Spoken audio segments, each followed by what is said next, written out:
अगर हरियाणा का आदमी केरला में जाएगा तो उसकी भाषा आपको समझ में नहीं आएगी, आपकी भाषा उसको समझ में नहीं आएगी। आप हिंदी बोलोगे और अक्खड़ बोलोगे, थोड़ी हरियाणवी बोलोगे। हरियाणवी अलग होती है ना, थोड़ी अक्खड़ होती है। वो केरला का आदमी जो है मलयाली बोलेगा, ना आपको मलयाली समझ में आएगी ना आपकी हरियाणवी उसको समझ में आएगी। तो ये छोटा मोटा देश नहीं है, बहुत बड़ा विशाल देश है।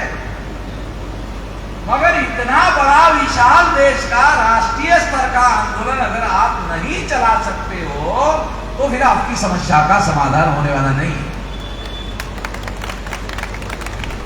इसके लिए भारत मुक्ति मोर्चा नाम का संगठन बनाया गया है,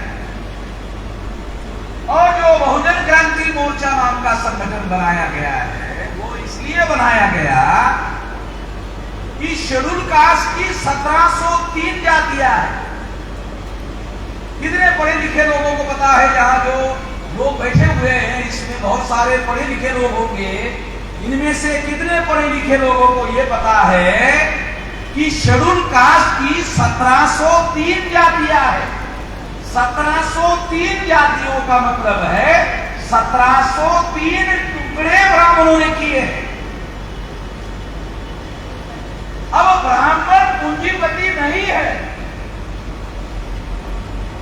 मगर हमारे टुकड़े किया। पूंजीवाद हमारी बहुत बड़ी समस्या है, मगर अकेले पूंजीवाद हमारी समस्या नहीं है। 1703 टुकड़े शेड्यूल कास्ट के हमारे पढ़े लिखे को मालूम नहीं। मैं तो ये नहीं कह रहा हूं कि अनपढ़ों को मालूम नहीं है, क्योंकि ये तो सवाल ही गलत है। अनपढ़ों को मालूम, अरे अनपढ़ है तो मालूम कहां से होगा? मैं तो कह रहा हूं पढ़े लिखे को मालूम नहीं है। आदिवासियों की 801 टुकड़े हैं और पिछड़े वर्ग के 3743 टुकड़े हैं। तीनों की गिनती करो, 6247 टुकड़े हैं। और हर टुकड़े वाले ने अपना संगठन बनाया है। हर टुकड़े ने, एक ब्राह्मणों ने हमको टुकड़ों में बांटा,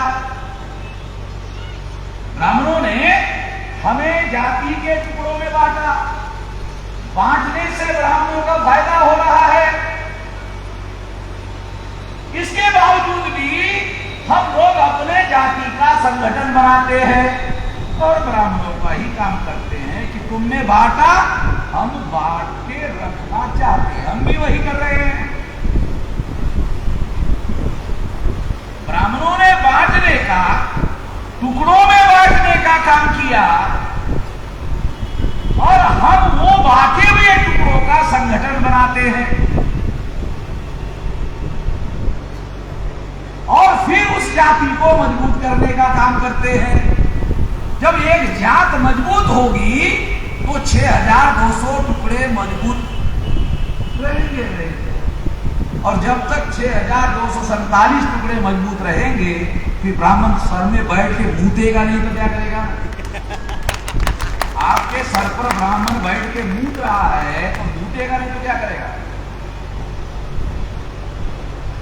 अब हरियाणा का जो खट्टर है, मुख्यमंत्री है ना, खट्टर,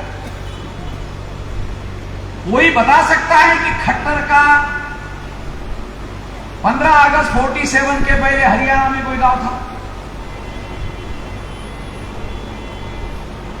हरियाणा के लोगों को बता दो।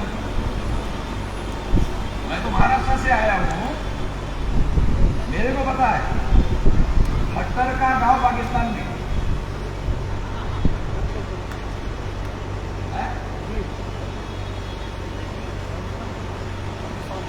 हरियाणा के अंदर खट्टर का गांव नहीं है, खट्टर का गांव पाकिस्तान में है। पाकिस्तान 14 अगस्त 47 के बाद खट्टर आए भारत में और मुख्यमंत्री बना हरियाणा का।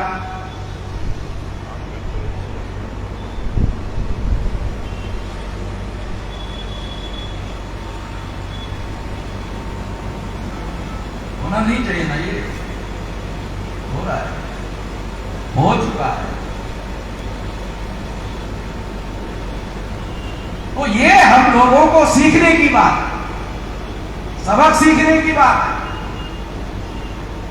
मुझे तो ये भी नहीं लगता कि खट्टर की कोई जाति हरियाणा में निवास करती है। जिसकी जाति ही हरियाणा में निवास नहीं करती है, वो मुख्यमंत्री बना कैसे? मुझे समझ में नहीं आता। हरियाणा के लोगों को ज्यादा समझ में आता होगा, तो मैं उनसे जानता नहीं।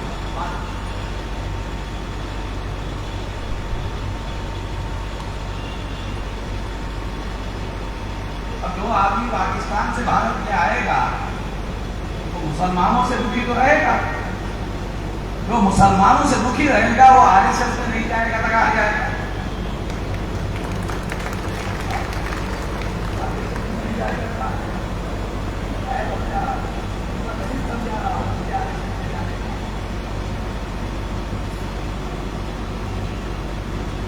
हरियाणा के चुने हुए एमएलए ने खट्टर को मुख्यमंत्री ने चुना, हाईकमान ने चुना।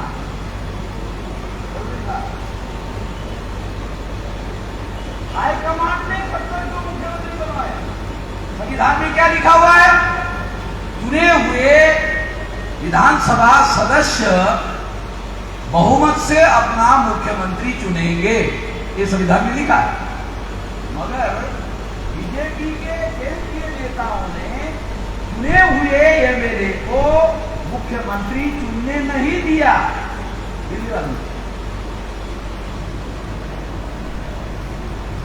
भाई तो हरियाणा का नहीं हूं, तो मैं जानता हूं।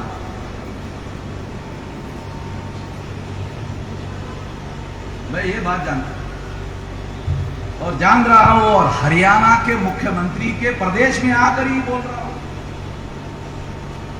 गुजरात में नरेंद्र मोदी के विरोध में भी जाके बोलता था। वो वोट डरते हैं, नरेंद्र मोदी को वोट डरते हैं, तो उधर जाके भी मैं बोलता।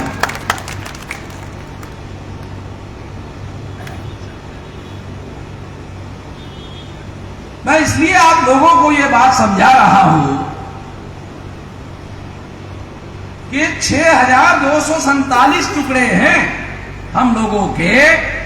ये टुकड़े जो है जिन लोगों ने किए, जिन ब्राह्मणों ने किए, और ब्राह्मणों ने इसके समर्थन में अपना धर्मशास्त्र खड़ा किया,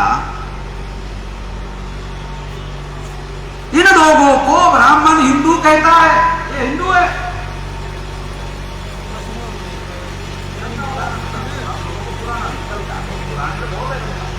कल का काश्मीर में एक भट्ट ब्राह्मण को मारा, दूसरे ही दिन उसको 1 करोड़ रुपया बीजेपी ने दिया, उसको बीवी को नौकरी दिया, उसके बच्चों को फ्री ऑफ कॉस्ट एजुकेशन मिलेगा। बिहार का एक शेड्यूल कास्ट मजदूर मारा, एक लेडीज को मारा, उसका क्या हुआ? उसको कोई नया पैसा नहीं दिया, मगर वो अखबार में क्या छप कर आ रहा है आरएसएस के द्वारा? नहीं, वो हिंदू है, वो भी हिंदू है। जिसको 1 करोड़ मिला वो भी है, और जिसको 1 फूटी कौड़ी नहीं मिला वो भी हिंदू है। तो बस समझ में नहीं आ रहा ये हिंदू वाला मामला, ये क्या है? ये हिंदू क्या है? एक भट्ट नाम का ब्राह्मण, उसको 1 करोड़ मिल गया, उसके बीवी को नौकरी मिल गया, उसके बच्चों को फ्री ऑफ कॉस्ट एजुकेशन की व्यवस्था हो गई। मगर जो बिहार का शेड्यूल कास्ट का और एक औरत मर गई, तो एक नया पैसा नहीं मिला, 5-6 लोग। और वो अखबार वाले कहते हैं नहीं, वो लोग मुसलमान काश्मीर के हिंदुओं को मार रहे हैं। अरे भट्ट भी हिंदू है अगर तुम कहते हो, और वो शेड्यूल कास्ट भी हिंदू है, शेड्यूल ट्राइब भी हिंदू है, बैकवर्ड भी हिंदू है। अगर तुम बैकवर्ड को भी हिंदू कहते हो, तो कुत्तों की गिनती करते हो, जानवरों की गिनती करते हो, हिजड़ों की गिनती करते हो, साले पिछड़ों की क्यों नहीं करते? ओबीसी की क्यों गिनती नहीं करते?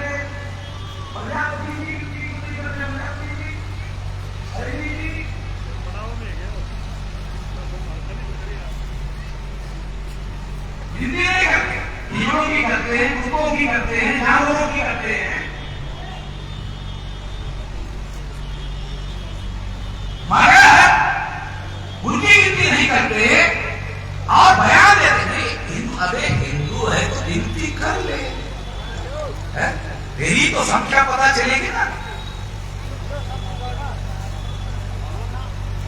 3.5% ब्राह्मण है।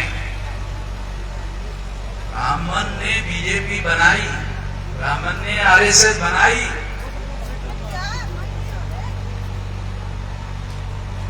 साढ़े 3% ब्राह्मणों ने, और एक देश के पिछड़े वर्ग के नरेंद्र मोदी को प्रधानमंत्री बनाया, नॉमिनेट किया। नॉमिनेट समझता अंग्रेजी का शब्द, नॉमिनेट किया। ये जो नरेंद्र मोदी प्रधानमंत्री है, आरएसएस के द्वारा नॉमिनेट किया हुआ, ये नामधारी प्रधानमंत्री है। नामधारी अंग्रेजी में नॉमिनेट और हिंदी में नामधारी। ना नॉमिनेट हमारे लोगों को समझ में आता है, ना नामधारी समझ में आता है। मैं थोड़ा देहात का उदाहरण देता हूँ, मैं देहाती आदमी हूँ, गाँव का रहने वाला हूँ, गाँव का उदाहरण देता हूँ। यहाँ हमारी महिलाएं बहनें हैं, मैं पहले उनसे क्षमा चाहता हूँ, उदाहरण देना पड़ेगा। गाँव में शादी होती है, तो शादीशुदा आदमी अपने दोस्त को परिचय देता है कि ये मेरी बीवी, ये शादीशुदा बीवी, ये मेरी बीवी शादीशुदा बीवी है। वो दोस्त पूछता है, ए दूसरी औरत जो खड़ी है, एक और ए दूसरी जो खड़ी होकर ऐसी रखी हुई है, तो क्या बोलते, ए ऐसी रखी हुई है। ए नरेंद्र मोदी भी ये ऐसी रखा हुआ प्रधानमंत्री। नॉमिनेट कहा समझ में नहीं आया, नामधारी कहा समझ में नहीं आया, देहाती उदाहरण दे रहा है समझ। देहाती ज्ञान भी बहुत ज्यादा जरूरी होता है। अंग्रेजी का कहा नहीं समझ में आया। सवाल अकेले वामन मेश्राम को समझने का नहीं है। वामन मेश्राम को अकेले समझ में आ गया तो वो तो जानकार हो गया।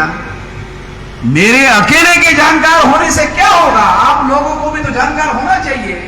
देश का प्रधानमंत्री ओबीसी, देश का प्रधानमंत्री पिछड़े वर्ग का, और पिछड़े वर्ग के विरोध में सुप्रीम कोर्ट में हलफनामा दाखिल कर रहा है कि पिछड़े वर्ग की ओबीसी की गिनती नहीं होगी।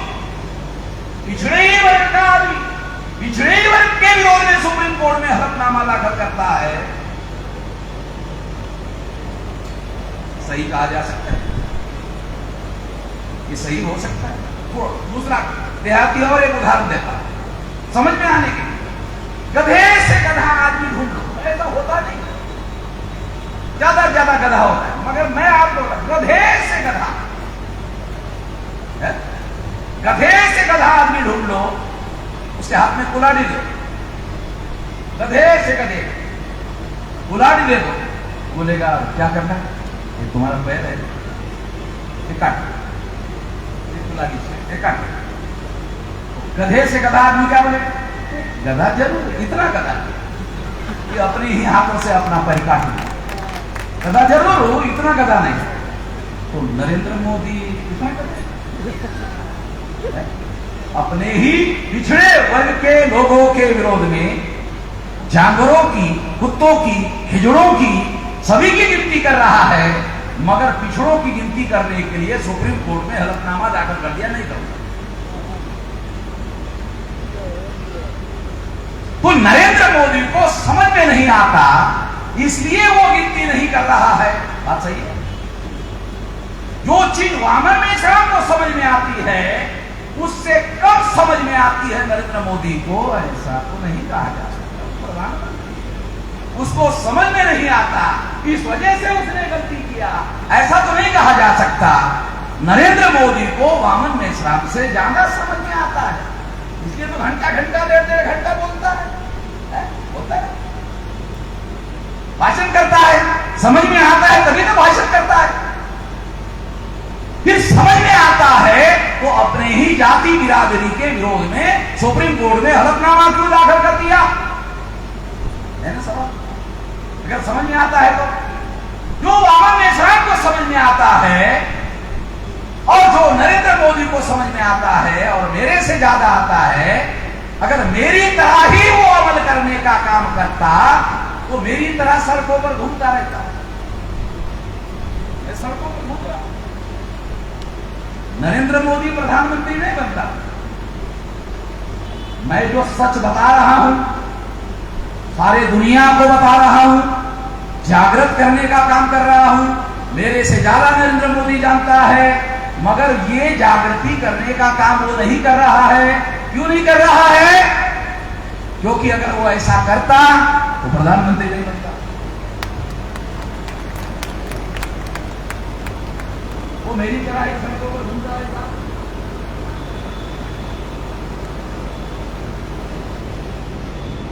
तो ये ओबीसी के जाति आधारित गिनती के विरोध में सुप्रीम कोर्ट में नरेंद्र मोदी ने हलफनामा दाखिल कर दिया। ये उसने नहीं, आरएसएस ने कहा करो, दाखिल करो। प्रधानमंत्री ने ना करो। ये आरएसएस का नॉमिनेटेड आदमी है, बड़े फैसले आरएसएस के लोग कर रहे हैं। आरएसएस के केंद्रीय समिति में एक भी पूंजीपति नहीं है, सारे ब्राह्मण।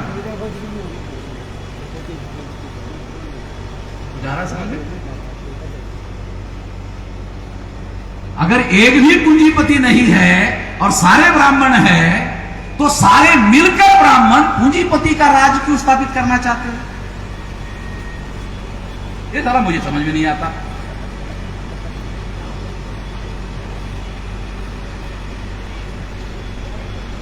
हाँ? है ना, विचार करने वाली बात है ना, सोचने वाली बात है कि नहीं? देश में पर्दे के पीछे से सारा का सारा आरएसएस के लोग चला रहे हैं, मगर उनकी संख्या 3.5% है।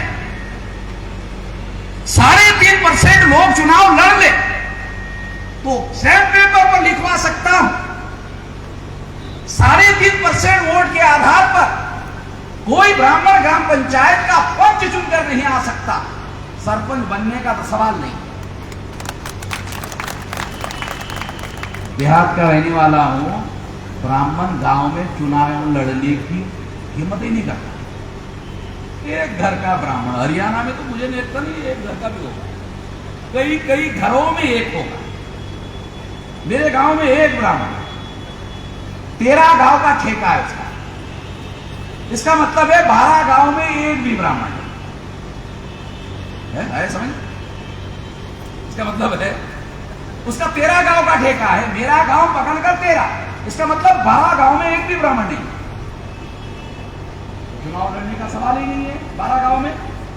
और मेरे गांव में इसलिए चुनाव लड़ने की हिम्मत नहीं कर सकता क्योंकि अकेला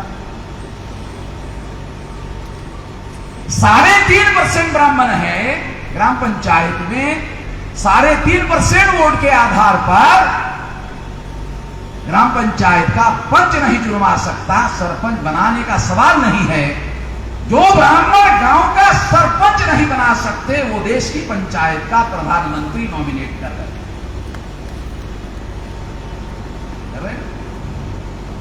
देश के पंचायत का प्रधानमंत्री नॉमिनेट कर रहे हैं। और आपको बताया नॉमिनेट करने का मतलब क्या है?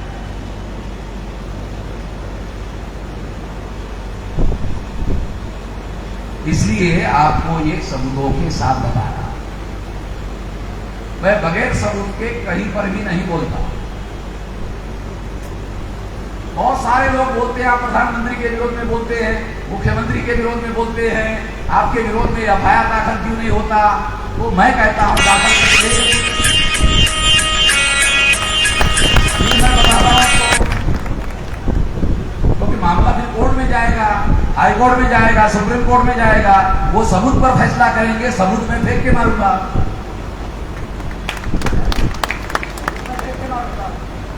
मेरे पास है ब्राह्मणों के जो सबूत इंडिया में नहीं मिलते, मैं लंदन में जाकर लाता हूं। ब्राह्मणों के सारे धर्म ग्रंथों के सारे कच्चे चिट्ठे जो है अंग्रेज लोग जब गए तो लेके गए, वहां रखे हुए। बहुत लोगों को मालूम नहीं, मैं लंदन कई बार गए तो मैं देख के आया, वहां है। तो मैंने एक बार उनको पूछा कि बाबा साहब अम्बेडकर एक मनुस्मृति खास किस्म का लेखक है, उसका लिखी हुई है, वो कॉपी मुझे चाहिए। भारत में ब्राह्मणों ने गायब कर दिया, वो मुझे वहां चाहिए। कहा कि लंदन में नहीं है। कहा कहां मिलेगी? कहा ऑस्ट्रेलिया में। मैंने पूछा ऑस्ट्रेलिया में क्यों मिलेगी? तो अंग्रेजों ने कहा हमारे अंग्रेज ऑस्ट्रेलिया, हमारे अंग्रेज अमेरिका में हैं, हमारे अंग्रेज कनाडा में हैं, हमारे अंग्रेज न्यूजीलैंड में हैं, हमारे अंग्रेज ऑस्ट्रेलिया में हैं।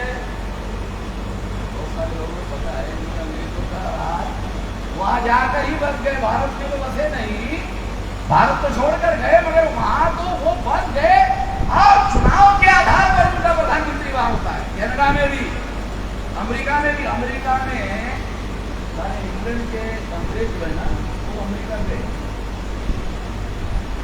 कितने लोगों को पता है?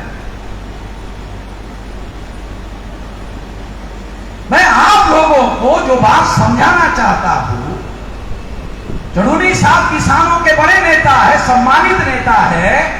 किसानों के 543 में 200 से कम किसान नेता संसद में नहीं है। 200 से कम नहीं, ज्यादा है वो, 200 से कम नहीं, ज्यादा है वो। एक भी किसान नेता पार्लियामेंट में इनके समर्थन में नहीं बोला, किसान आंदोलन के समर्थन में नहीं बोला। अगर 200 लोगों ने पार्लियामेंट में हंगामा किया होता तो किसानों को सड़कों पर साल भर रहने की जरूरत नहीं होती। ये जो हमारे नॉमिनेटेड रिप्रेजेंटेटिव है, ये हमारी समस्या है। पार्टी किसी गधे को टिकट देती है, वो गधा चुन जाता है। एक समय था जवाहरलाल नेहरू का, एक समय था इंदिरा गांधी का। कहा जाता था इंदिरा गांधी ने अगर इलेक्ट्रिक का पोल खड़ा कर दिया, अखबार वाले लिखते थे कि इंदिरा गांधी ने इलेक्ट्रिक का पोल खड़ा कर दिया,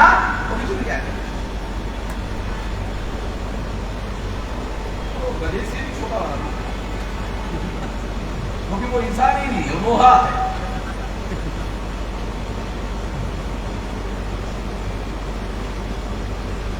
मैं आपको एक हिस्टोरिकल बात बताता हूं। राउंड टेबल कॉन्फ्रेंस में गांधी जी की और बाबा साहब अम्बेडकर की लड़ाई हुई।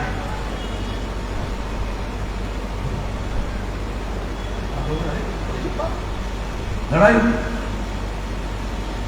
तो क्या ये निजी लड़ाई थी? क्या गांधी जी के ढोल डंगर अंबेडकर के खेत में जाके चलते थे, फसल का नुकसान करते थे? और गांधी जी के ढोल डंगर अंबेडकर के खेती में जाके चलते थे? ऐसी वजह थी जिसकी वजह से गांधी और अंबेडकर का झगड़ा होता था। अंबेडकर के पास कोई जमीन नहीं थी, गांधी के पास भी कोई जमीन नहीं थी, दोनों के पास कोई ढोल डंगर नहीं थे, तो चरनी की वजह से लड़ाई का कोई मामला ही नहीं था। दोनों बैरिस्टर थे, गांधी जी भी बैरिस्टर थे, बाबा साहब अम्बेडकर भी बैरिस्टर थे। अगर लड़ने का ही मामला आता तो हाई कोर्ट, सुप्रीम कोर्ट में लड़ते। राउंड टेबल कॉन्फ्रेंस में गांधी जी की और बाबा साहब अम्बेडकर की लड़ाई हुई। क्यों? बाबा साहब अम्बेडकर ने गांधी जी को कहा, गांधी जी आजादी मिलेगी, डेमोक्रेसी आएगी, तो हमारे लोगों को लोक संख्या के अनुपात में रिप्रेजेंटेशन मिलना चाहिए कि नहीं मिलना चाहिए? जरूर मिलना चाहिए, जरूर मिलना चाहिए। गांधी जी जवाब। फिर बाबा साहब अम्बेडकर ने दूसरा सवाल पूछा, जरूर नहीं, बहुत फंडामेंटल बात है। दूसरा सवाल पूछा, कौन सा? गांधी जी एक बात तो आप मान गए, धन्यवाद। दूसरा सवाल, वो जो प्रतिनिधि चुनकर जाना चाहिए हमारे लोक संख्या के अनुपात में, वो सच्चे और ईमानदार होना चाहिए।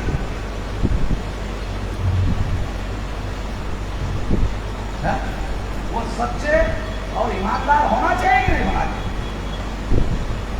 ताकि इस पर मैं बाद में बताऊंगा, दोबारा कभी बताया।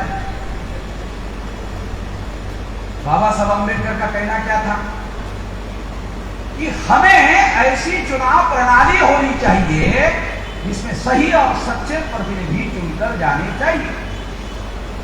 गांधी जी ने जब नहीं माना तो उन्होंने अंग्रेजों से लड़ाई लड़ी। अंग्रेजों ने 17 अगस्त 1932 को separate electorate schedule caste schedule tribe के लोगों को घोषित कर दिया। तो गांधी जी को लगा कि इससे तो अछूतों के, आदिवासियों के सही और सच्चे प्रतिनिधि चुनकर आ जाएंगे। तो गांधी जी ने इसके विरोध में आमरण अनशन शुरू कर दिया। लोगों को बताया कि हमारे शेड्यूल कास्ट शेड्यूल ट्राइब के सही और सच्चे प्रतिनिधि चुनकर नहीं आने चाहिए, इसलिए गांधी जी ने आमरण अनशन किया। कितने लोगों को, पढ़े लिखों को बताया?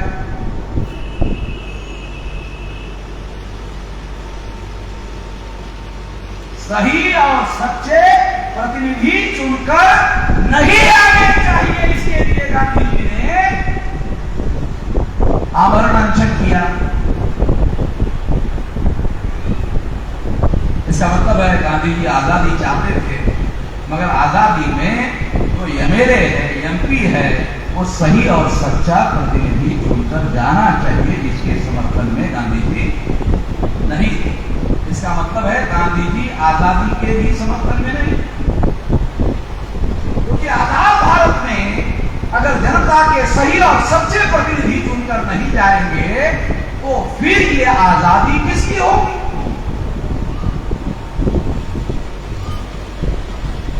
ये था बाबा साहब अम्बेडकर ने लड़ाई की थी और गांधी जी ने उसके विरोध में आमरण अनशन किया।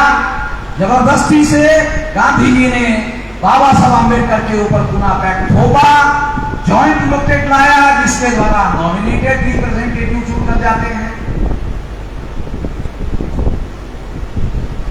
बाबा साहब अम्बेडकर ने ये जो नॉमिनेटेड रिप्रेजेंटेटिव चुनकर जाते हैं, उसके लिए what Gandhi and Congress of untouchable नाम की किताब में लिखा, Gandhi and emancipation of untouchable नाम की किताब में लिखा, स्टेट्स एंड माइनॉरिटी जो उन्होंने संविधान सभा को मेमोरेंडम सबमिट किया, उसमें लिखा, क्या लिखा कि जॉइंट इलेक्टेड से दलाल और भड़वे चुनकर जा रहे हैं। दलाल भड़वे समझ में आता है? दलाल और भड़वे चुनकर जाते हैं।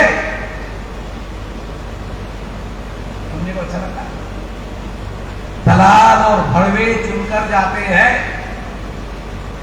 हरियाणा में मैंने एक खबर सुनी कि एक समय एक शेड्यूल कास्ट का बड़ा लिखा बंदा एमएलए बना, उसकी विधानसभा में विदाई की।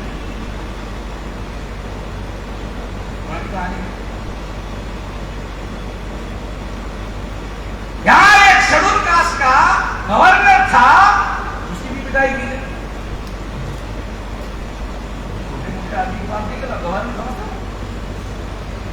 गवर्नर की भी विदाई की।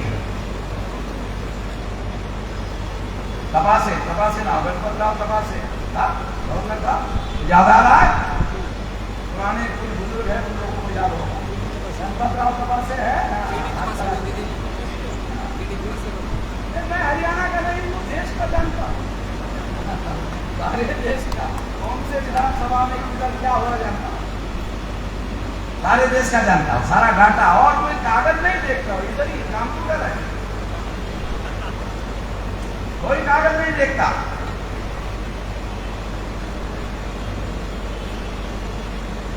तो नॉमिनेटेड रिप्रेजेंटेटिव, शेड्यूल कास्ट के आदमी नॉमिनेटेड रिप्रेजेंटेटिव, शेड्यूल ट्राइब के आदमी नॉमिनेटेड रिप्रेजेंटेटिव, देश का प्रधानमंत्री नॉमिनेटेड, देश का राष्ट्रपति नॉमिनेटेड। राष्ट्रपति मंदिर में पूजा करने के लिए गया, मंदिर के पुजारी ने कहा अंदर नहीं आ सकते, अंदर नहीं आ सकते, सीढ़ियों पर ही पूजा किया। शर्म से मर जाना चाहिए। राष्ट्रपति जो संविधान की रक्षा करने का अधिकार राष्ट्रपति के पास है, उसको मंदिर के पुजारी ने अंदर नहीं आने दिया।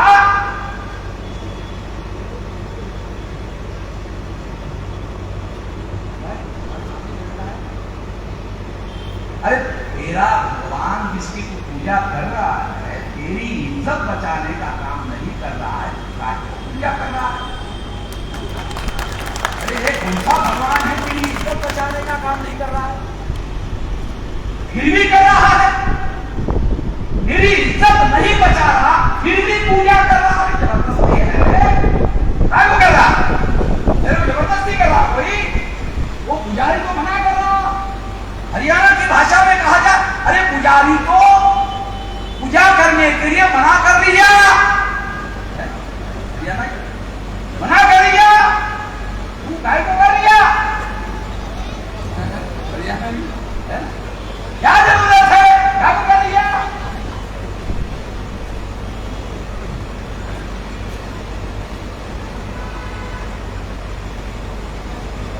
नॉमिनेशन से समस्या है, real representation then the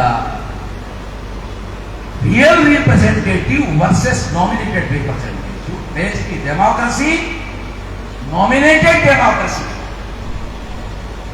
party के लेवल पर जिस किसी को टिकट दिया जाता है वही चुन कराता है। चुनाव 2 बार होते हैं, एक बार पार्टी उसको टिकट देती है, उसके बाद जनता चुनती है। अगर किसी शेड्यूल कास्ट के, शेड्यूल ट्राइब के, बैकवर्ड क्लास के किसी एमएलए, किसी एमपी के पास जाओ कि हमारी आवाज तुम पार्लियामेंट में क्यों नहीं उठा रहे हो, वो क्या जवाब देता है? एससी एसटी ओबीसी का एमपी, तुम टिकट देते हो क्या? क्या बोलता है एससी एसटी ओबीसी का एमपी? क्या बोलता है? तुम टिकट देते हो क्या हमको? हाँ? नहीं देते हो ना?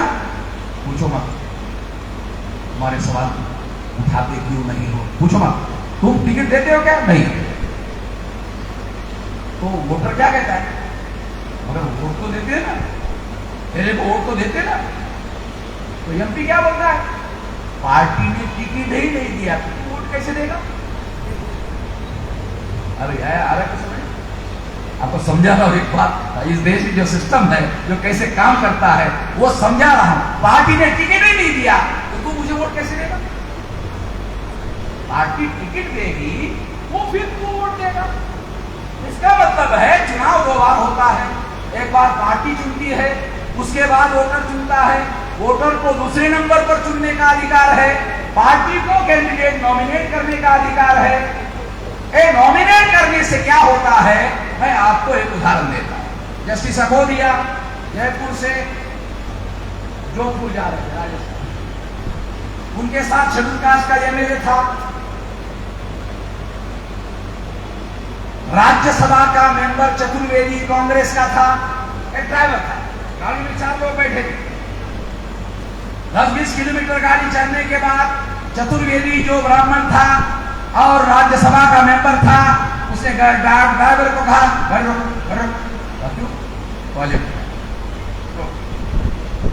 चतुर्वेदी जो ब्राह्मण राज्यसभा का मेंबर था टॉयलेट के लिए, गाड़ी में जस्टिस अकोदिया और एमएलए शेड्यूल कास्ट का बैठा। 1-2 मिनट के बाद शेड्यूल कास्ट के एमएलए ने जस्टिस साहब को कहा, जस्टिस साहब चतुर्वेदी जी टॉयलेट को गए मगर पानी लेकर नहीं। तो जस्टिस साहब ने एमएलए शेड्यूल कास्ट को कहा, चतुर्वेदी जी का पिछवाड़ा है, वो धोना चाहते हैं, नहीं धोना चाहते हैं, उसकी समस्या है, ये तेरे विधानसभा का मामला है जो तू चिंता कर रहा है। जस्टिस साहब की दिमाग को रखने वाला आदमी सबसे एमएलए को कहा, ये तेरे विधानसभा का मामला है कि तू चिंता कर रहा है? चुप हो। 1-2 मिनट के बाद फिर कहा, जस्टिस साहब मेरे को रहा नहीं था, चतुर्वेदी जी पानी लेकर नहीं गए तो पिछवाड़े का सफाई कैसे? जस्टिस साहब ने एमएलए को कहा, तू दोबारा मेरे को पूछकर पानी ले जाना चाहता है? मेरे को पूछकर पानी ले जाना चाहता है? तेरे नालायकी में मुझे भी शामिल करना चाहता है? नालायक, मेरे को पानी लेकर जाना है, जा, मेरे को पूछ मत। अरे तो समझ आ रहा, जस्टिस शामिल नहीं होना चाहता, तेरे को पानी लेकर जाना है, जा, मगर मेरे को उसमें शामिल मत कर, मेरी सहमति से पानी लेकर जाने की बात मत कर। बिस्लेरी का बोतल उठाए मेरे, मैं यही कर जाता। और जज साहब यहाँ बोल रहे थे, अजमेर राजस्थान में हमारा स्टेट कॉन्फ्रेंस चल रहा, तो मैंने जज साहब को वहीं से पूछा, जज साहब कि वो जो एमएलए था शेड्यूल कास्ट का, वो पानी की बोतल लेकर ही गया या चतुर्वेदी का पिछवाड़ा भी धोया?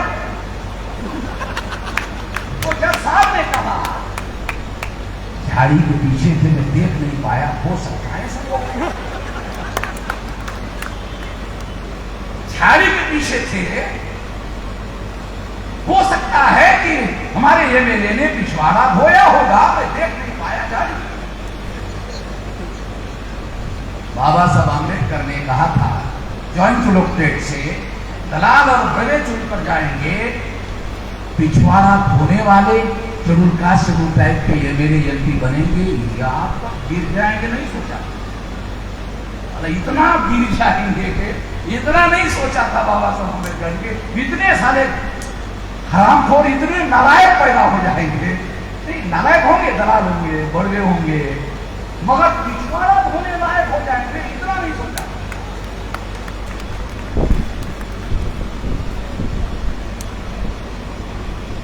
हमारे देश में जो डेमोक्रेसी है, ये नॉमिनेटेड डेमोक्रेसी है, नॉमिनेटेड बाय ब्राह्मण्स।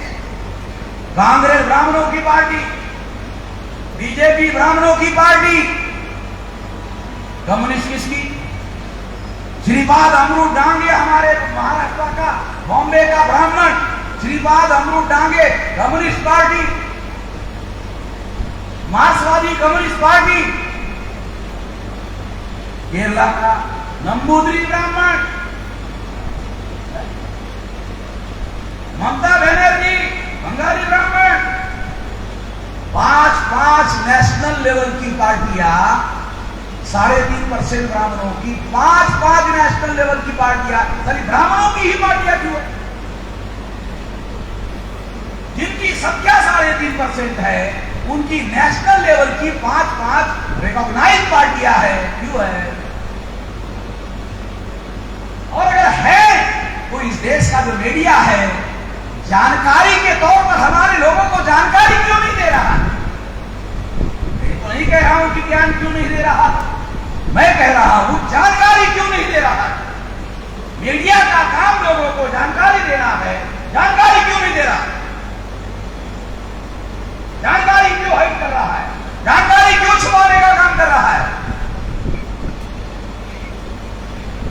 जानकारी से विद्रोह खड़ा हो सकता है, इसलिए जानकारी को हाइड कर रहा है।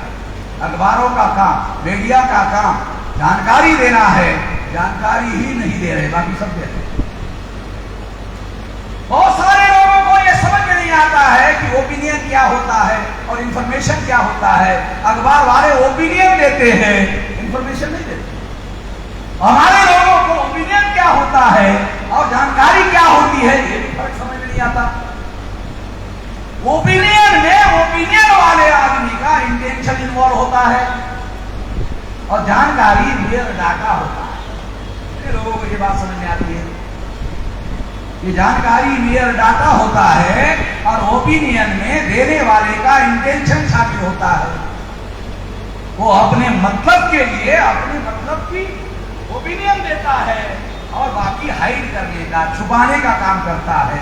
हमारे लोगों को यह बात समझने की जरूरत है।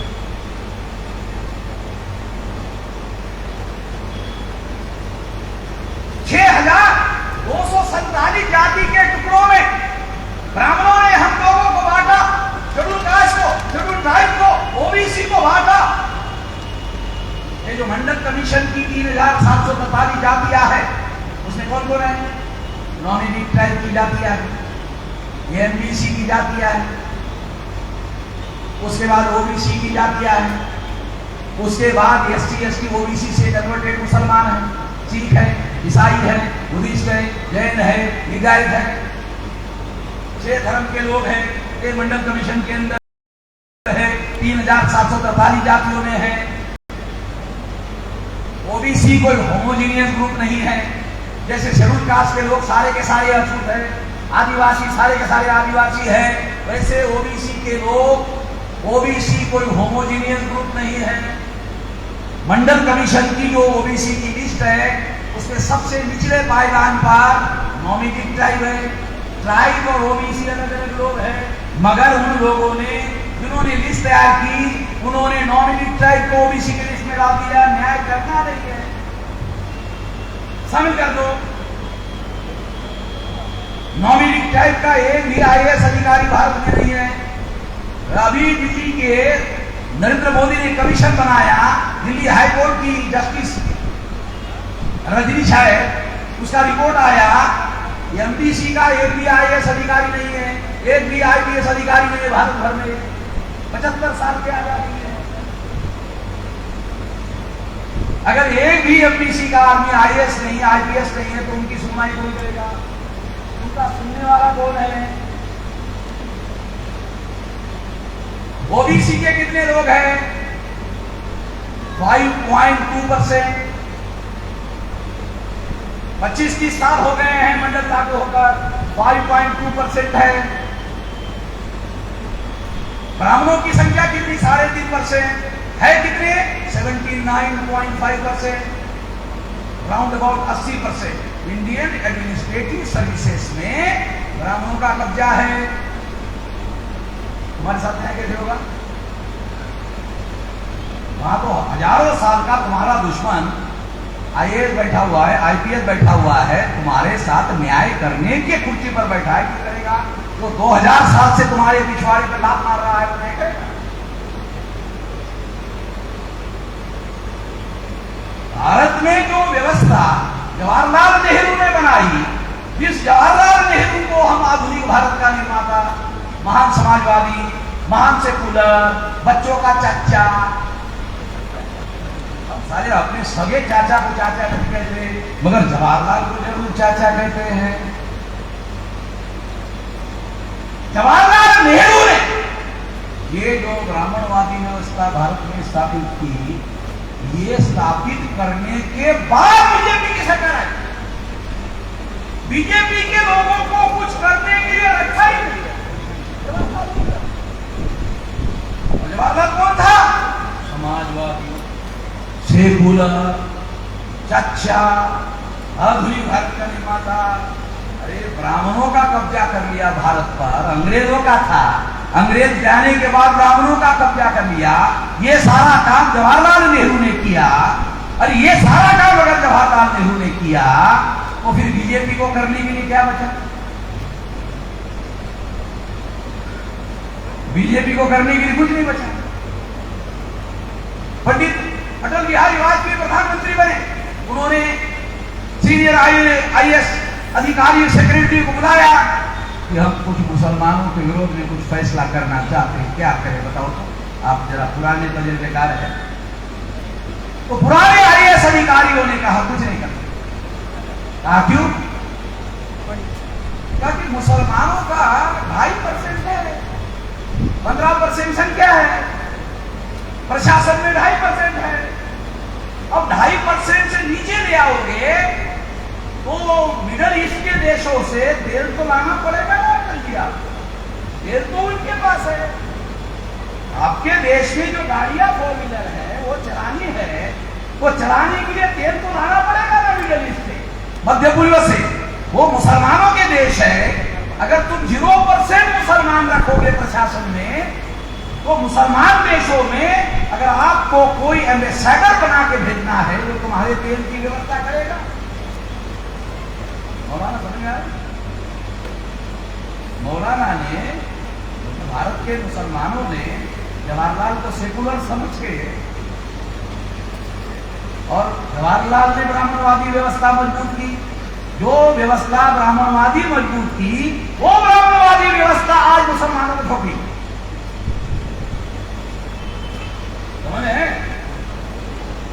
इस सच्चाई को कबूल करना होगा कि जवाहरलाल नेहरू ने जो ब्राह्मणवादी व्यवस्था बनाई, वो व्यवस्था आज मुसलमानों की ठुकाई कर रहा है। और जवाहरलाल को सेकुलर के नाम पर आंख लगा के वोट डालने का काम मुसलमानों ने किया। उसी मुसलमानों की ठुकाई ब्राह्मणवादी लोगों ने जो व्यवस्था बनाई, जवाहरलाल नेहरू ने व्यवस्था बनाई, वही उनकी ठुकाई कर रहा है।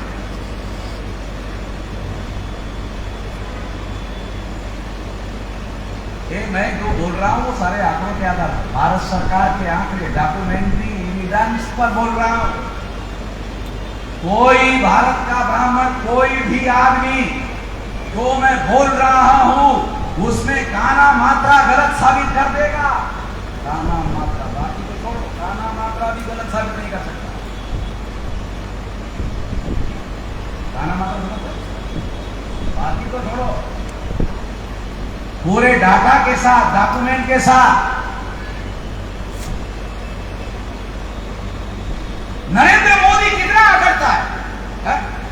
तीनों किसानों के कानून पीछे ले लिया, मगर एक बार भी किसान से बात नहीं।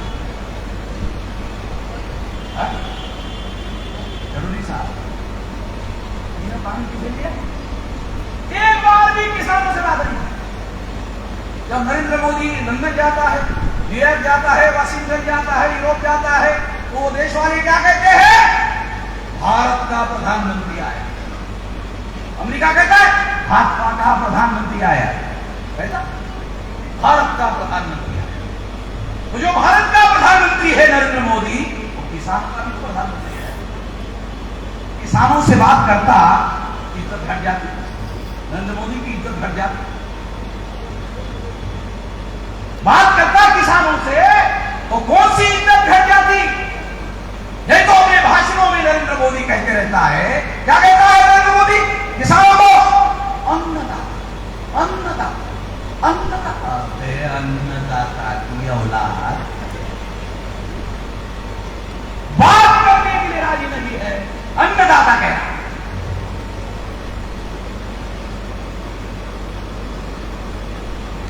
अन्नदाता कहने से क्या होगा? तो डायलॉग करने के लिए तैयार थी किसानों के साथ।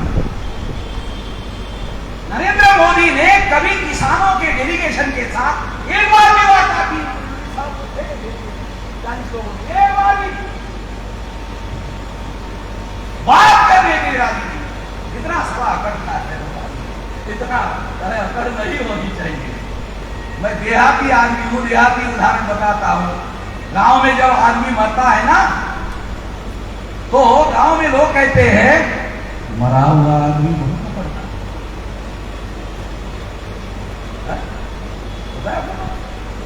मरा हुआ आदमी बहुत पड़ता है।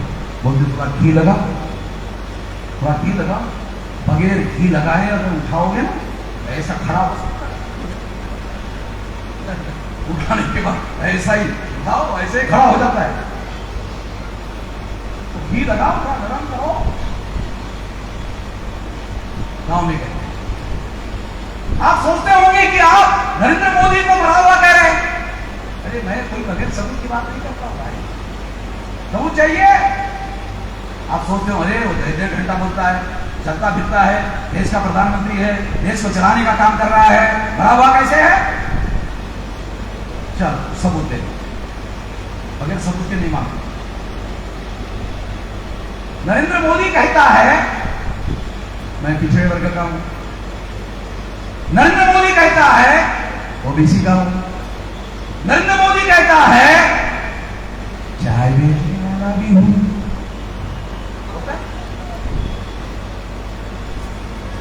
और फिर सुप्रीम कोर्ट में उसके ही विरोध में हलफनामा दाखिल किया। किस्म की बात। तो नरेंद्र मोदी का जो जमीर है, वो जमीर आवाज नहीं लगाता नरेंद्र मोदी को। जैसे देखो आपको थोड़ा उदाहरण दी। अरे नरेंद्र, तू तो कहता है तू पिछड़े वर्ग का है, तू तो कहता है तू ओबीसी का है, तू तो कहता है कि तू चाय बेचने वाला है, फिर तो सुप्रीम कोर्ट में अपना जाति बिरादरी के विरोध में हलफनामा क्यों दाखिल कर रहा है? ऐसी आवाज नरेंद्र मोदी के जमीर ने नहीं लगाई। नरेंद्र मोदी के जमीर ने ऐसी कोई आवाज नहीं लगाई।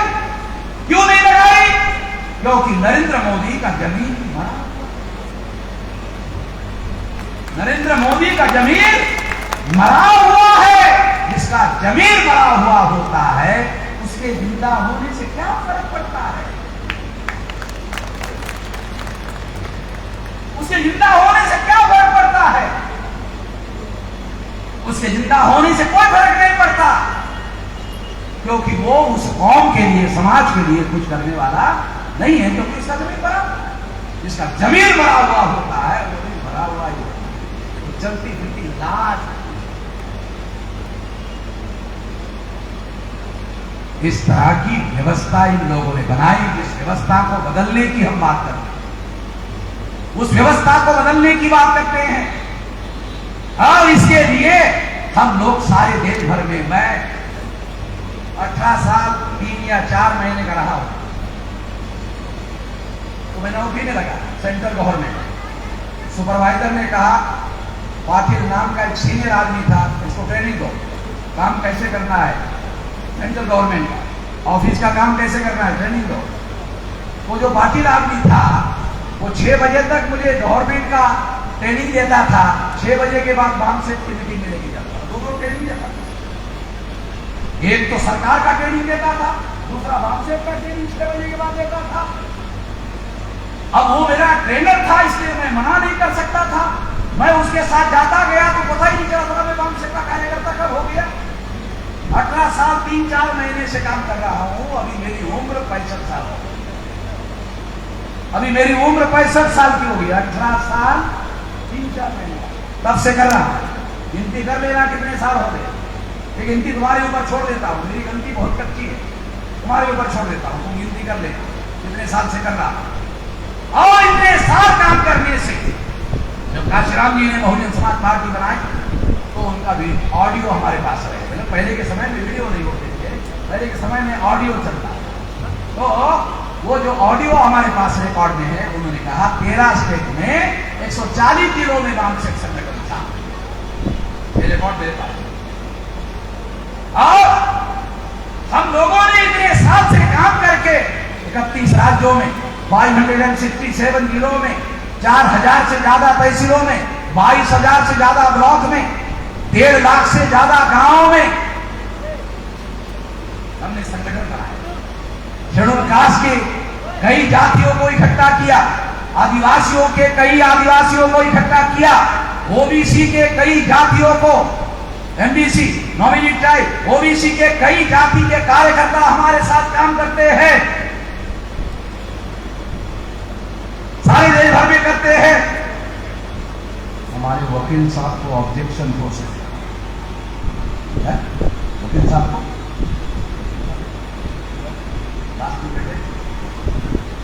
उनके लिए बोलते, हमारे शेड्यूल कास्ट के लोग किसी ओबीसी के घर में जाके समझाने का काम नहीं करते, माइक में ब्लेम जरूर करते। आया समझ क्या बोल रहा हूं? हमारे शेड्यूल कास्ट के लोग किसी ओबीसी के घर में जाके उसकी अकल दुरुस्त करने का काम नहीं करते, उसको समझाने का काम नहीं करते, उसको जगाने का काम नहीं करते। बाबा साहब अम्बेडकर कहते हैं ज्योतिराव फुले मेरे गुरु।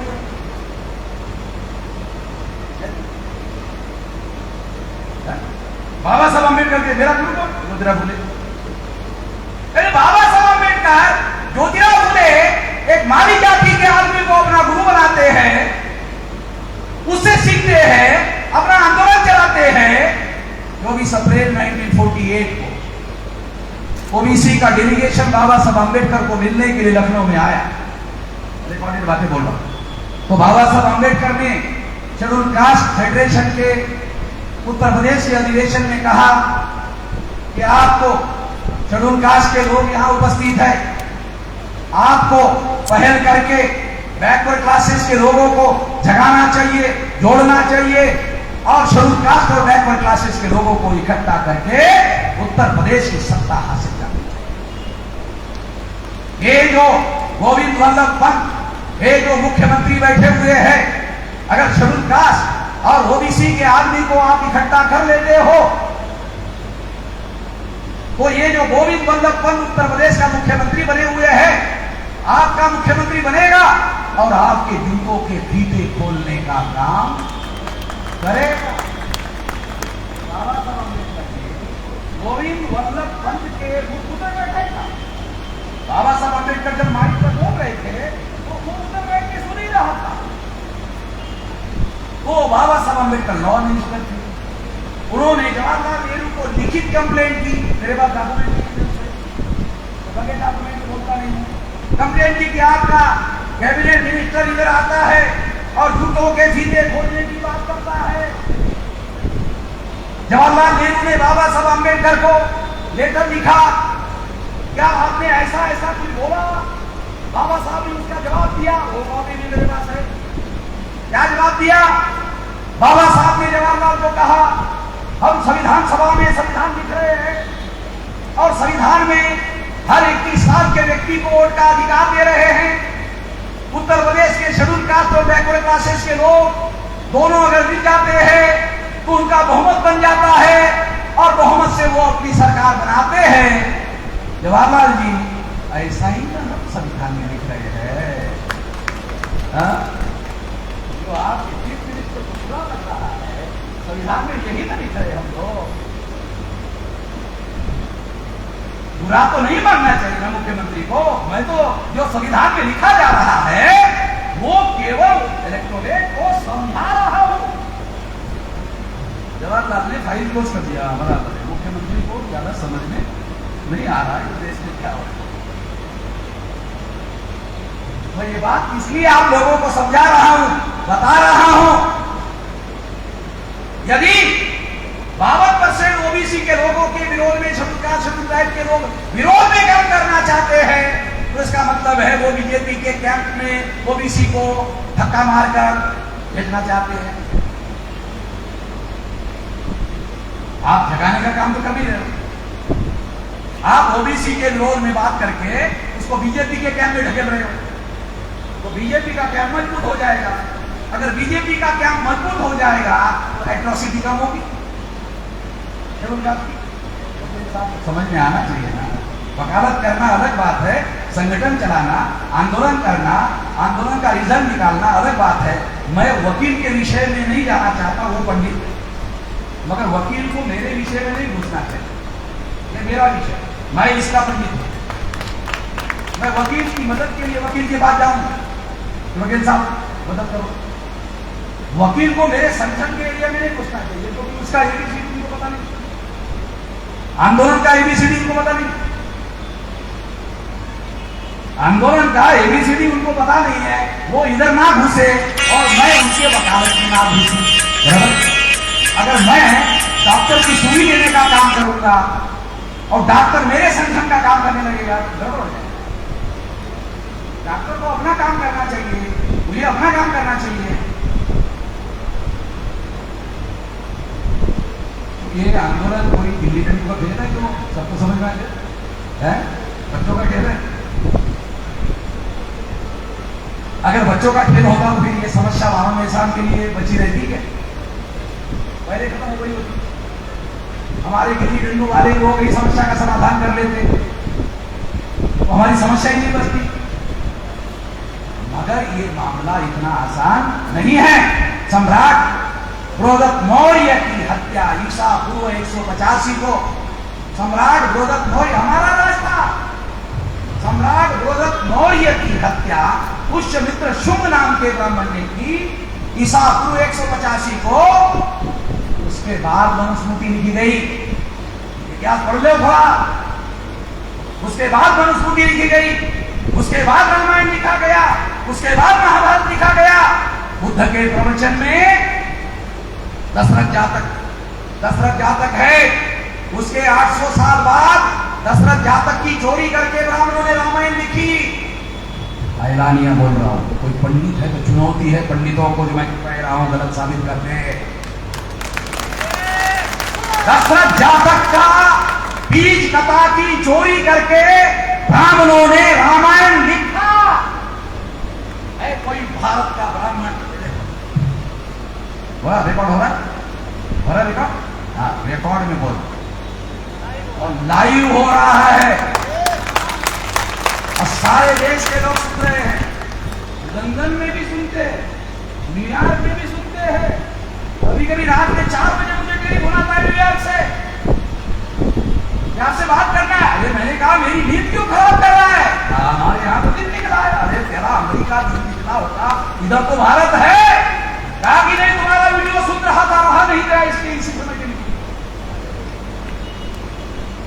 ये रिकॉर्ड में बोल रहा हूं। दशरथ जातक की कथा की चोरी करके ब्राह्मणों ने रामायण लिखा। 31 जातक कथाओं की चोरी करके महाभारत लिखा। है कोई पंडित, है कोई ब्राह्मण जो गलत साबित कर दे?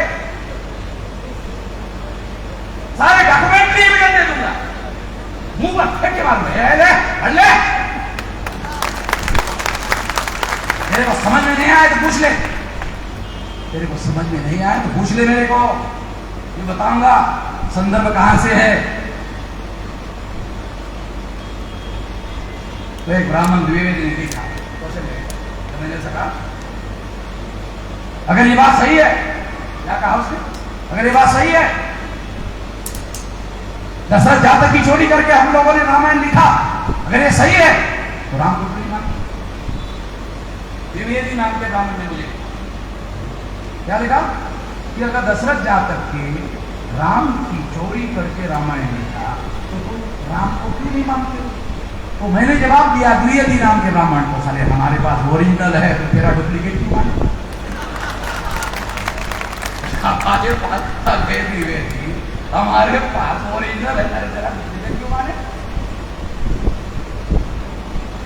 कल तक तुम्हारी सुन रहे थे, अभी तुम्हारी नहीं सुनेंगे, छानबीन करेंगे, सही होगा मानेंगे, गलत होगा बोलेंगे तुम्हारे मुंह पर, ओके बोलेंगे।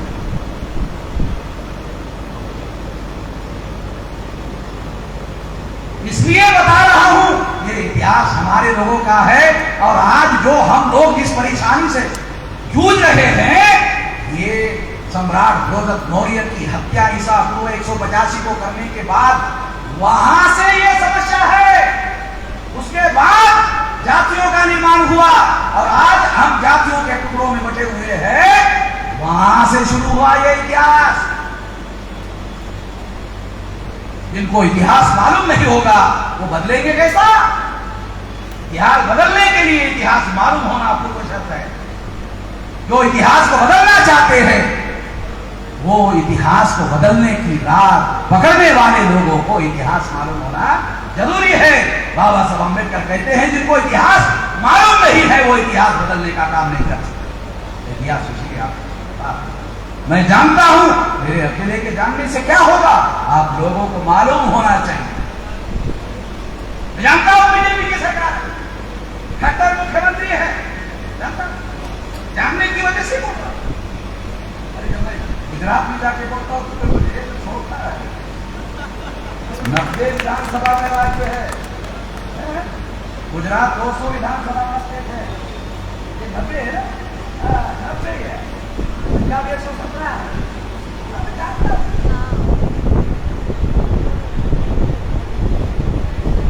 लड़ाई लड़ना पड़ेगा, ये लड़ाई से ये मामला हल होने वाला नहीं है। और तब से लेकर अब तक विशाल संगठन खड़ा किया।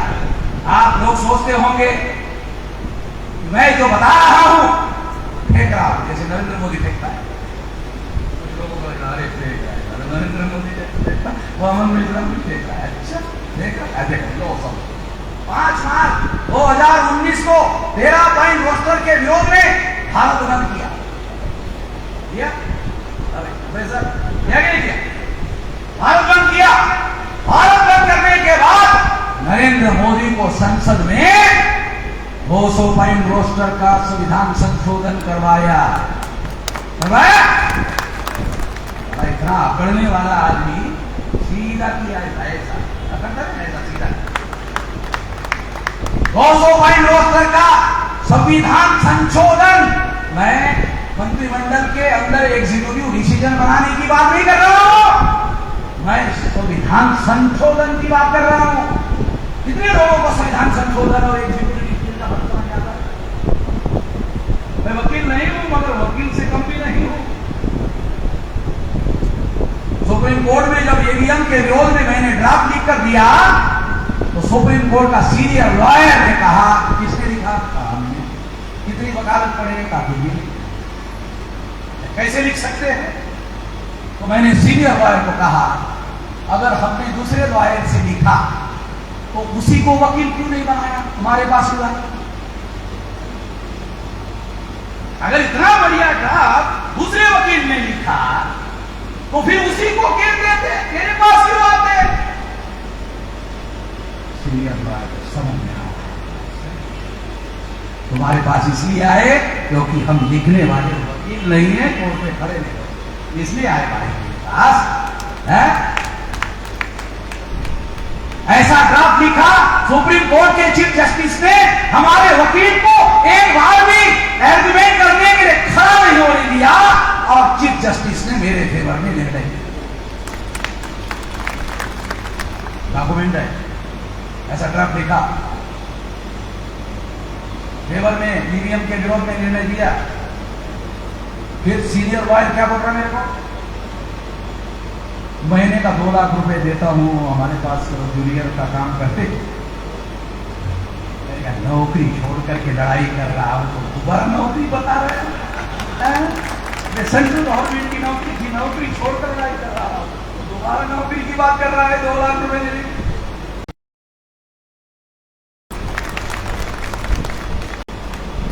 मेरे पास 10/10 का कमरा नहीं है, गरीब से गरीब आदमी का झोपड़ा जरूर होता है, मेरे पास झोपड़ा भी नहीं है। एक बैंक के नीचे जो अंडरवियर है वो लोगों की भी है।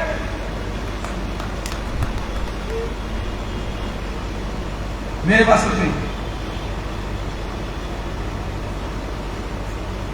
कोई नहीं बता सकता कि वामन मेश्राम के पास 10/10 का कमरा है, क्योंकि नगर पालिका में रजिस्ट्रेशन करना, 10/10 का झोपड़ा है तो नगर पालिका में रजिस्ट्रेशन करना पड़ता है। लोग देते हैं डेली, वो 2 लाख की बात कर रहे हैं, हम डेली देते मेरे को, इधर भी लाइन लगा कर दे रहे थे, मैंने रोका, अरे रोको भाई, रोका, इधर क्या रोका, मेरे पास बार नहीं और दे, अरे रोको भाई, ये 4 अकल की बातें ज्यादा जरूरी है।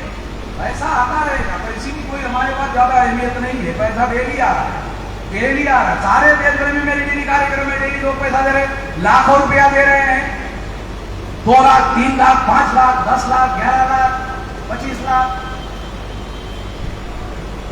जिसकी लड़ाई लड़ेंगे वो पैसा नहीं देंगे, लड़ाई लड़ रहा हूं, उसको मालूम है, जिसकी लड़ाई लड़ रहा है उसको मालूम है, उसके पास कुछ नहीं है, फकीर आदमी है।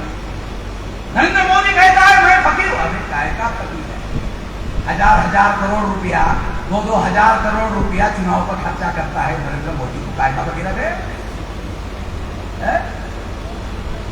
नरेंद्र मोदी चुनाव में 2-3 हजार करोड़ रुपया खर्चा करता है, 60,000 करोड़ रुपया 2019 के चुनाव में खर्चा हुआ, चुनाव में 60,000 करोड़ रुपया खर्चा हुआ।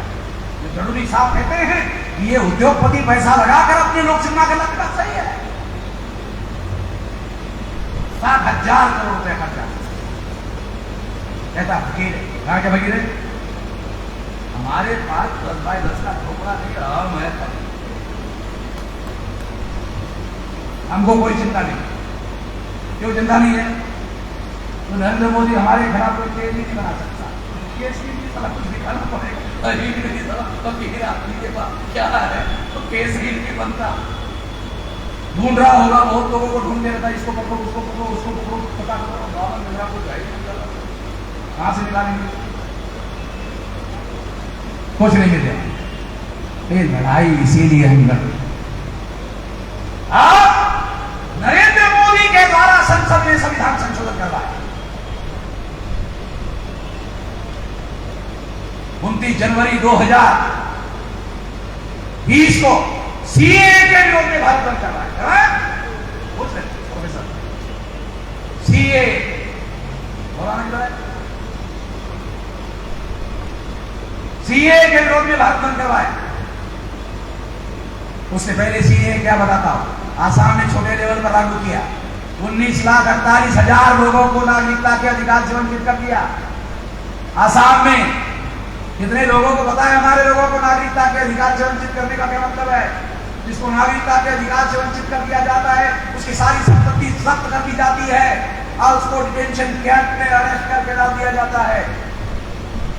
2006 में कांग्रेस की सरकार थी, पहला डिटेंशन कैंप कांग्रेस ने आसाम में बनाया, सेकुलर कांग्रेस ने बनाया जाता है, मौलाना लोग सेकुलर कहते, कांग्रेस सेकुलर है, उस सेकुलर कांग्रेस ने 2006 में सेंटर में कांग्रेस की सरकार की पहला डिटेंशन कैंप लागू किया, जो 19,48,000 लोग, उसमें 5 लाख मुसलमान, बाकी कौन? 14,48,000 कौन? SC ST OBC. वो लोग हमारे गांव से वालों के पास गए, क्या हमारी मदद करो। आसाम के लोगों ने कहा कि आसाम में तो बांध से बहुत ज्यादा मजबूत नहीं है, मगर बांध से देश में मजबूत है, एक आदमी आपकी मदद कर सकता है। कहा कौन? वामन मेश्राम। कहा मिलेगा? दिल्ली। कहा दिल्ली तो हम जिंदगी में नहीं।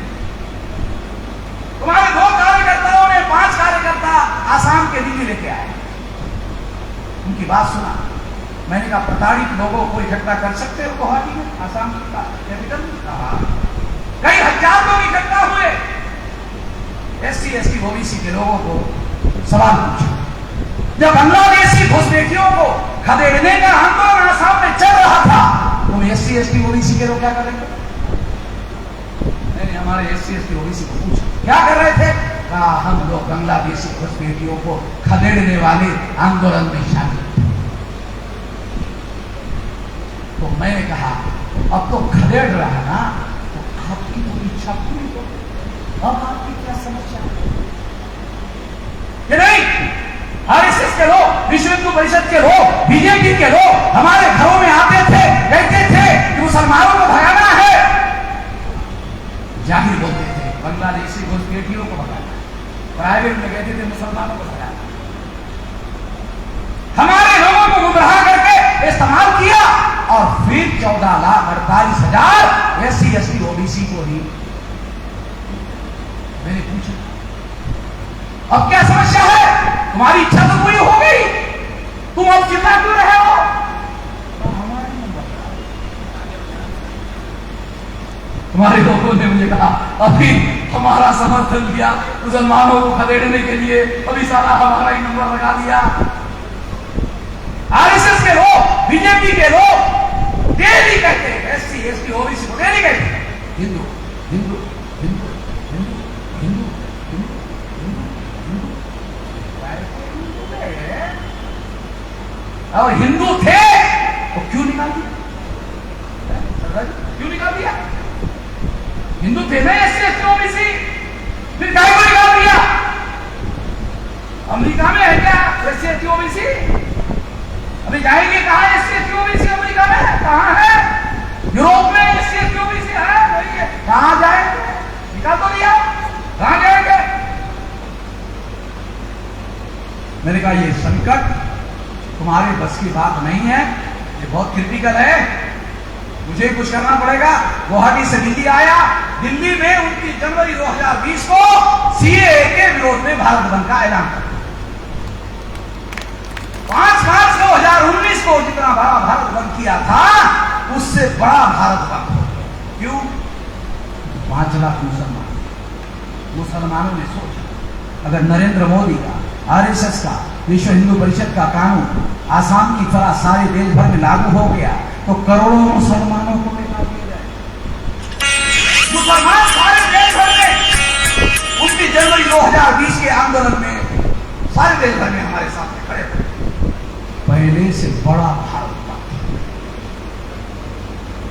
RSS के लोग, बीजेपी के लोग, विश्व हिंदू परिषद के लोग दिल्ली में बैठे, जनसत्ता में खबर आई, दिल्ली में बैठे और सोचने लगे पिछले 50 साल से हमने SC ST ओबीसी के लोगों को मुसलमानों से लड़ाया, मुसलमानों से भिड़ाया।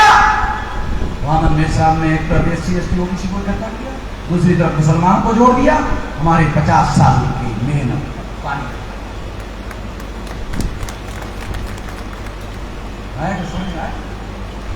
हमारे 50 साल के मेहनत पर पानी फेर दी। RSS के लोग चिंता में पड़ गए, जनसत्ता में खबर आई, 50 साल की मेहनत पर पानी फेर दी। हम लोग डेली SC ST ओबीसी को मुसलमानों से लड़ाते हैं, मुसलमानों को उनसे लड़ाते हैं, लड़ाई होती रहती है। अब ये लड़ाई लड़ने वाले लोगों को इकट्ठा कर लिया, सारा पानी फेंक दिया, सारा मामला चला। ये लोग अगर इकट्ठा हो गए, SC ST ओबीसी प्लस मुसलमान इकट्ठा हो गए तो डेली ब्राह्मणों की चटनी बनाकर खाते रहेंगे। बहुत संकट है, नाश्ते में चटनी बनाकर खाते रहेंगे। नहीं समझ नहीं आ रहा?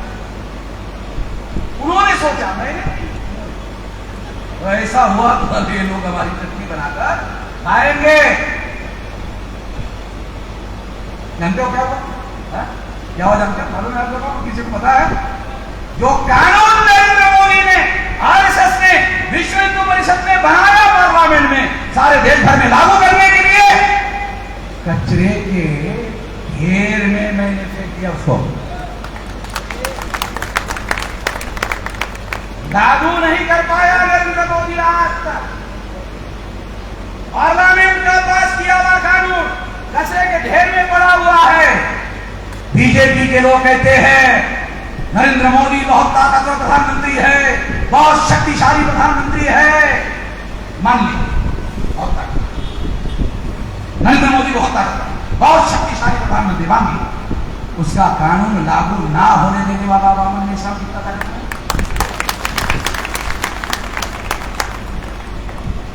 मैंने रोका, मैं भी ताकतवर हूं।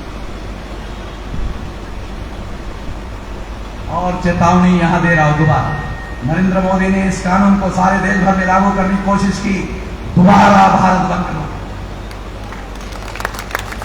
मेरे को भारत बंद करने के लिए कितनी मेहनत तक करनी पड़ती मालूम है? आधे घंटे का वीडियो बनाता, वीडियो बनाकर सोशल मीडिया में डाल देता हूं, फिर उसके बाद सोने के लिए चला जाता हूं। सारे देश के लोग जाग जाते हैं। मैं पिछले 46 साल से जो मेहनत किया, लोगों को जगाकर संगठन बनाया, कितना बड़ा संगठन बनाया, भारत बंद करने लायक संगठन बनाया, दोबारा भारत बंद किया। 25 मई 2022 को ओबीसी की जाति आधारित गिनती के लिए तीसरी बार भारत बंद किया। 25 तारीख का सोशल मीडिया देख लेना।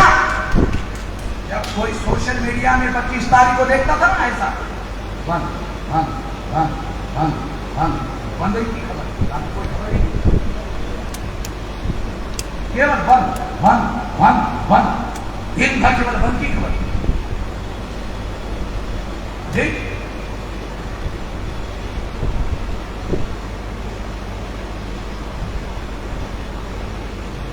बच्चों का खेल नहीं है। आप लोग चिंता कर रहे हैं ना संविधान को, ये लोग बदल देंगे, संविधान को बदल देंगे। अरे कानून नहीं लागू करवा रहे हैं, संविधान को बदल। आप लोगों को बताता हूं और बोलने वाले लोगों को भी थोड़ा अनुरोध है, हमारे लोगों को डराने का काम मत करो। बनाना मेरी मदद चाहिए तो ले लो, किसी मुसलमान के साथ कुछ नहीं कर पाएंगे। आगरा में बीएसपी का एक एमएलए बीजेपी में गया, उसके पहले हमारे लोग उसके पास चंदा मांगने के लिए गए। बीएसपी का एमएलए, उसको हमारे वामसेन के लोग चंदा मांगने के लिए गए, नहीं जाना चाहिए। मतलब मैंने पूछा क्यों गए? अपने समाज का इसलिए। क्या मैंने दिया? नहीं दिया। भाजपा में गया, कैसे देगा? फिर वो भाजपा के जिला के मीटिंग में गया, वहां चर्चा चल रही थी। क्या चर्चा चल रही थी? यदि वामसित नहीं होता तो अभी तक संविधान बदल दिया गया। वामसित की वजह से हम लोग रुके हुए हैं, बदल दिया गया। मीटिंग से बाहर घर आए, अरे आकर जल्दी आए। क्यों? चंदा लेके जाओ। क्यों? अरे तुमने चंदा देने से मना किया। नहीं कभी आ जाओ, 2000 रुपए लेके जाओ। बीजेपी में गया, हमारे आदमी को 2000 का चंदा देने के लिए कुछ बुलाया। क्यों दे रहे हो? नहीं, अंदर जाने के बाद तो हम सबके बारे में पता चला, भाजपा के अंदर जाने के बाद हम सबके बारे में पता चला। इधर जो तुम बोल रहे थे समझ नहीं आना। हमारे लोगों को सुना के आप लोग कान छिदवाओ तो बड़ा दर्द नहीं होता, छेद हो जाता है, दर्द नहीं। सुनार के हाथों कान छिदवाना चाहिए, नाक छिदवाना चाहिए, तो 10 दिन दर्द नहीं होता। भाजपा के लोग नहीं, सारे बांध से अगर नहीं होता तो हम लोग संविधान बदल देते। मैं आपको बता रहा हूं, संविधान बदलने वाली नागपुर से आया, नागपुर में हेडक्वार्टर है और आरएसएस के हेडक्वार्टर के आगे पीछे 10 लाख लोग हमारे रहते हैं। समझ में आया क्या है? ऐसा उंगली दिखाने की जरूरत है मेरे। केंद्र सरकार ऐसे हवा में उड़ जाएगी तो हम है, पूछ लेना। मोहम्मद में इस्लाम नाम सुनते ही इनको मालूम हो जाता है, क्योंकि कुछ इलाके में नाम होते हैं। और मैं उस खानदान का आदमी हूँ जिसके 500 लोगों ने दिमाग होने गांव में 28,000 पेशवारों को मारा है। कोई दुनिया में इतिहास में नाम है, 500 लोगों ने मारेगा, उसी के खानदान का हूँ। अभी कौन हमारा खड्डा नहीं हुआ तरफ है? आपको सुनते वक्त लगने का घर में बोलने से भी पता चलता है यहाँ 500 लोगों ने 28,000 के काम किया। अंग्रेजों ने स्मारक बना के खड़ा किया। बोले ऐसे लोग की अंग्रेजों ने स्मारक बना।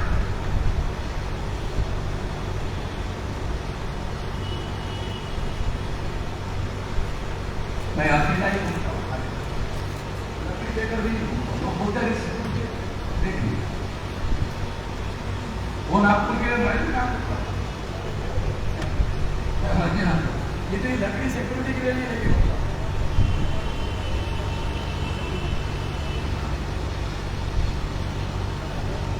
मैं आप लोगों को इस डर से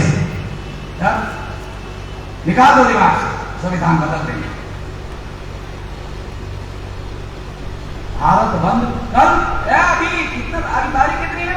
5 है जून की बात है। 25 मई को भारत बंद किया।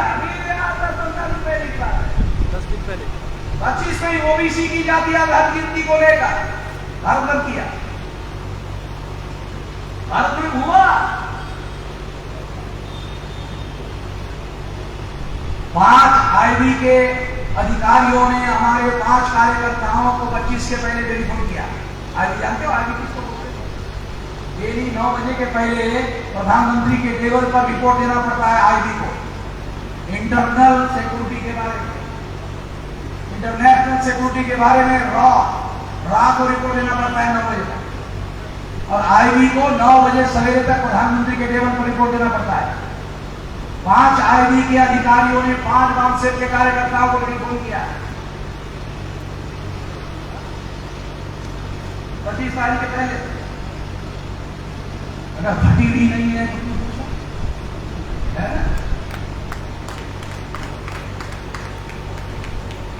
आईबी तो हमारे लोगों को क्या है, ये हमारे लोगों को पता है कि आईबी क्या है।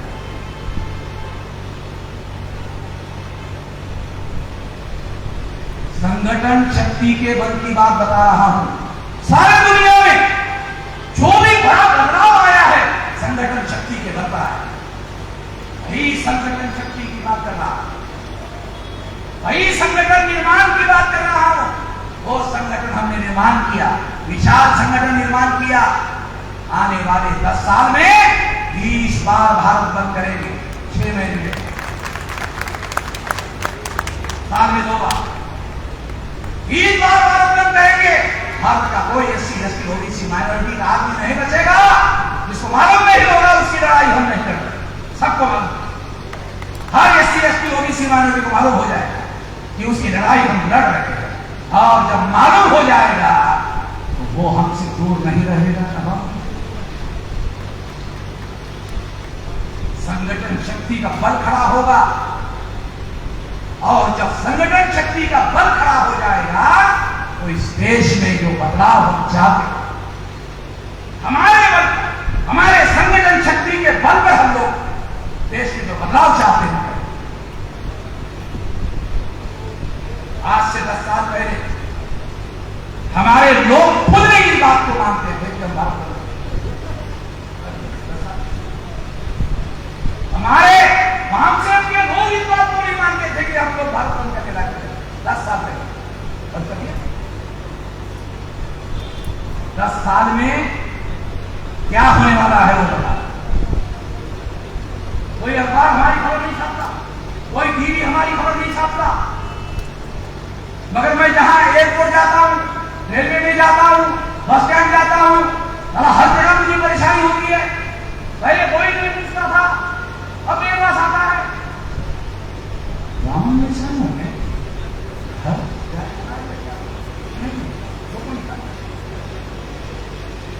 मेरे साथ क्यों नहीं? सोशल मीडिया में जो अखबार वाले हमारी खबर नहीं छापते, जो टीवी वाले हमारी खबर नहीं छापते थे, सोशल मीडिया में 21 राज्यों में हमारा मीडिया सेंटर हमने खुद ओपन किया। अभी 31 राज्यों में हमारा अपना मीडिया सेंटर होगा। हम खुद अपनी लैंग्वेज में, अलग अलग लैंग्वेज में हमारी खबरें सारे देश भर में हमारे लोगों तक पहुंचाएंगे। कोई अखबार वाला, कोई टीवी वाला अगर हमारी खबर नहीं छापता है तो ना चाहता, हमें उसकी कोई जरूरत नहीं है। Social media is a global media. Social media is not a local media, is a global media. यहां जो बोल रहा हूं मेरा सुना जाता, इसलिए बात आपको बता रहा हूं कि हमारी आवाज कल तक लोगों तक नहीं पहुंचती थी, अब पहुंच रही। और इसलिए ये लड़ाई 10 साल में हम लोग जीतने लायक हो जाएंगे, ज्यादा समय नहीं है।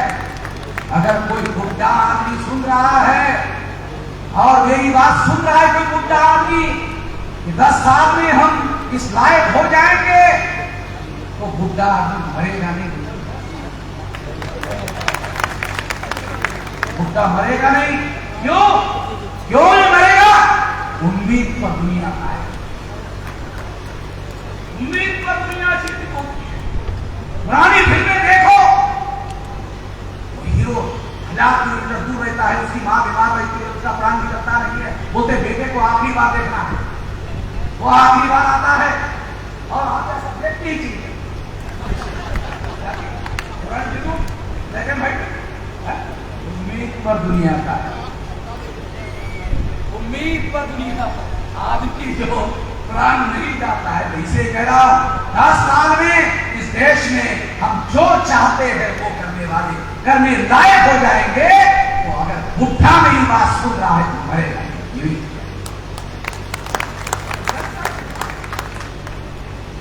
उम्मीद की वजह से नहीं मरेगा। अरे 10 साल में तो मोहम्मद विश्वास से कहा गारंटी होती है। दुकान में जाते हो, गारंटी देखो किसको बोलते गारंटी। दुकान में जाते हो, नमक बोलते नमक कौन सा? टाटा का है भाई, नमक का मतलब टाटा। गारंटी गारंटी सब आपने नमक मांगा, दुकानदार बोल सकता अरे टाटा का बोल रहा भाई, गारंटी।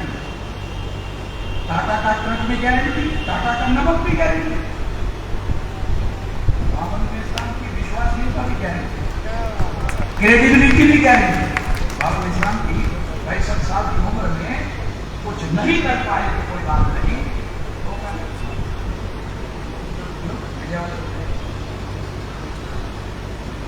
और अब भारत बंद करने लायक हो गए। मालूम जब मैं खुद जाकर गुजरात में नरेंद्र मोदी के खुद जाके अरेस्ट करवाया, असिस्टेंट पुलिस कमिश्नर ने कहा, मुझे नहीं अरेस्ट किया उन्होंने, मैं खुद जाकर अरेस्ट करवाया, पुलिस चौकी में जाकर अरेस्ट करवाया। मेरे को अरेस्ट नहीं करते थे, मैं खुद जाकर अरेस्ट करवाया, असिस्टेंट पुलिस कमिश्नर कहने लगा आज तो आप हीरो हो गए। सारे देश भर से टेलीफोन आया, पुलिस चौकी के इंचार्ज हमको टेलीफोन कर रहे, पुलिस विभाग के लोग टेलीफोन कर रहे। मैंने कहा क्यों? कि आपने सारे देश भर में पुलिस चौकी को घेर दिया। अरे आपने यहां किया, सारे देश भर के पुलिस चौकी को घेर दिया, आज तो आप हीरो हो गए। मैंने कहा गांधी जी को ठेका दिया था हीरो बनने का, मैं बहुत गांधी भी छोटा आदमी था, जेल में जाते जाते महान हो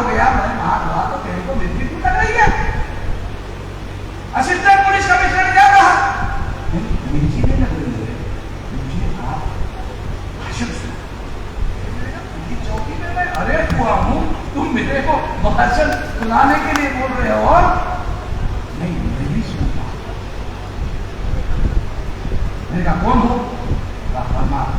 परमात्मा। सारे बीजेपी के schedule caste, schedule tribe, OBC के लोग रहते बीजेपी। वीडियो मेरा कांग्रेस के SC ST OBC Congress, video सुनते मेरा। मैंने पूछा अरे तुम कांग्रेस में रहते हो, बीजेपी में रहते हो, मेरा वीडियो क्यों सुनते हो? कहा उधर मटेरियल